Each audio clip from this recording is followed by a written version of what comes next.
खानपुर मारवे जो बोजदार बिरदरी जे बिन धुरन में पुराने तकरार तां हथियारबंद हथन नौजवान कतल वाक़े जी NSC रिपोर्ट दाखिल गिरफ्तारी अमल में न अची सघी। ख़बर मूजिब खानपुर मारवे जो पीर बरी वारे इलाइक़े में बोजदार बिरदरी जे बिन धुरन में हलंदड़ पुराने तकरार तां फैने में नौजवान नज़ाकत अली बोजदार मारिजी वियो।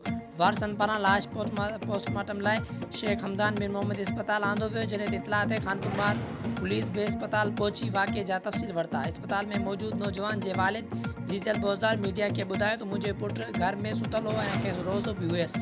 जवाबदार फिदा बोजदार अख्तर माशूक रज़ाक इलियास ऐं ॿियनि गोलियूं हणी मुंहिंजे पुट खे क़तल कयो आहे। वालिद जीजल बोजदार वधीक ॿुधायो त फायरिंग जो आवाज़ ॿुधण बावजूदि मीर मोड़ चौकी जी पुलिस न आई। असां सां नाक आहे, जवाबदारनि ख़िलाफ़ कार्रवाई करे इंसाफ़ कयो वञे। पुलिस मूजिबि वाक़े जी NSC रिपोर्ट दाख़िल कई वई। बचियल बोजदार फिदा बोजदार वारा धुरी काफ़ी वक़्त खां पैसनि जी ॾेती लेती वारे मामले तां छिकताड़ हलंदड़ हुई, जंहिं तां ही वाक़ियो पेश आयो।